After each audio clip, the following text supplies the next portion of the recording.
जब दिवाली में अली और रमज़ान में राम बसते हैं तो धर्म के नाम पर भला हम क्यों लड़ते हैं। नमस्कार, आप देख रहे हैं नेक्स्ट 9 न्यूज़ नेशन और आपके साथ मैं हूं क्रांति सिंह। आज के प्रोग्राम की शुरुआत करने से पहले एक शब्द से आपको रूबरू करवा देते हैं जिसे कहा जाता है सेक्युलरिज्म, यानी कि धर्मनिरपेक्षता। और भारत धर्मनिरपेक्षता के लिए पूरी दुनिया में जाना जाता है, लेकिन अब धरातल पर देखते हैं तो कुछ घटनाएं ऐसी सामने आ जाते हैं जो सवाल खड़े कर देते हैं कि क्या भारत सच में एक धर्मनिरपेक्ष देश है। क्या धर्मनिरपेक्षता किसी जाति विशेष के लिए है? अगर नहीं तो क्यों आए दिन धर्म के नाम पर किसी जाति विशेष को अपनी जान गंवानी पड़ती है? आखिर रोज किसी बेकसूर को अपनी जान क्यों गंवानी पड़ती है? लव जिहाद और धर्मनिरपेक्षता का मतलब समझने के लिए देखिए हमारी ये खास रिपोर्ट। धर्मनिरपेक्षता ये एक ऐसा शब्द है जो कि राज्य, राजनीति या किसी गैर धार्मिक मामले से धर्म को दूर रखे। लेकिन धर्मनिरपेक्ष देश में रहकर भी इस शब्द के मायने कुछ और ही समझ में आते हैं। यूं तो भारत एक धर्मनिरपेक्ष देश है जिसका कोई राजकीय धर्म नहीं है और अल्पसंख्यकों के अधिकारों की हिफाजत इसकी राजनीति व्यवस्था का एक महत्वपूर्ण तत्व है।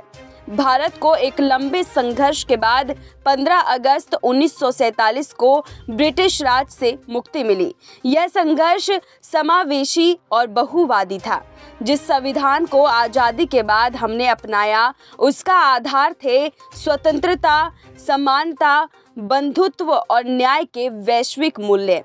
धर्मनिरपेक्षता हमारे संविधान की मूल आत्मा है और इसके संदर्भ में अनुच्छेद 14, 19, 22 और 25 में प्रावधान किए गए हैं।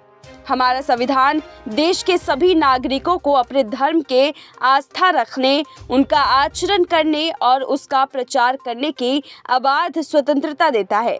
लेकिन भारत के पश्चिम बंगाल का किस्सा बड़ा दिलचस्प है, जहां 3 दशकों तक वामपंथियों का शासन रहा।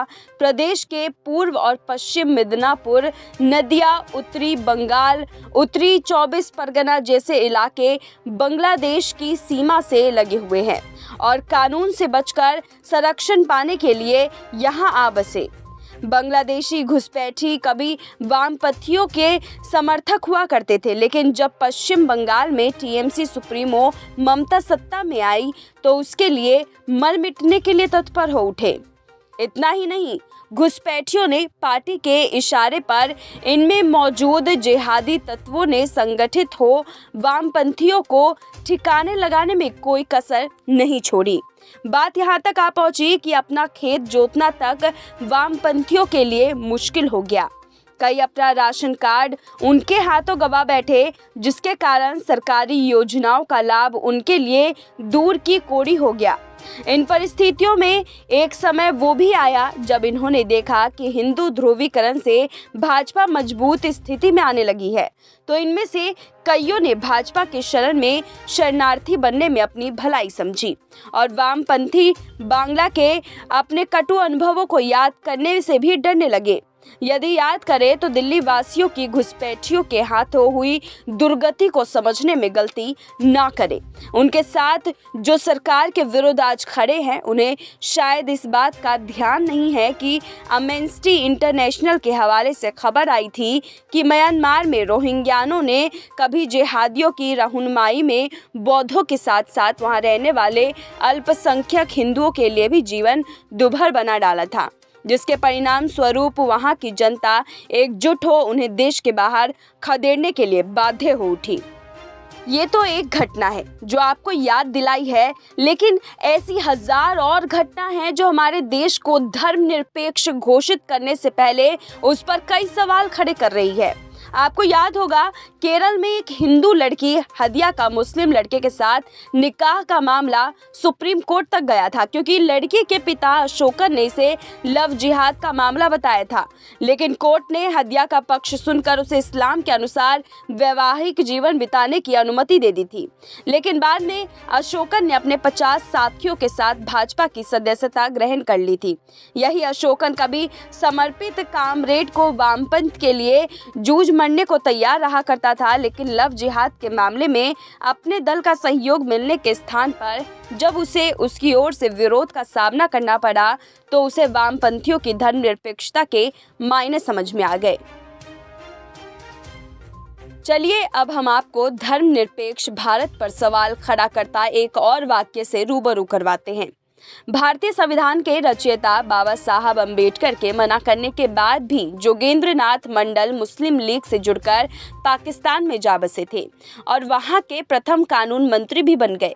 लेकिन जल्द ही उन्हें अपनी गलती का एहसास हुआ और उन्होंने पाकिस्तान के तत्कालीन प्रधानमंत्री लियाकत अली खान को एक पत्र लिखा, जिसमें वो लिखा था, पूर्वी बंगाल में आज क्या हालात है।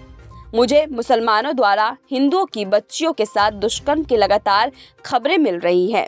मुसलमानों द्वारा हिंदू वकीलों, डॉक्टरों, व्यापारियों, दुकानदारों का बहिष्कार किया गया, जिसके बाद वो पलायन के लिए मजबूर हुए।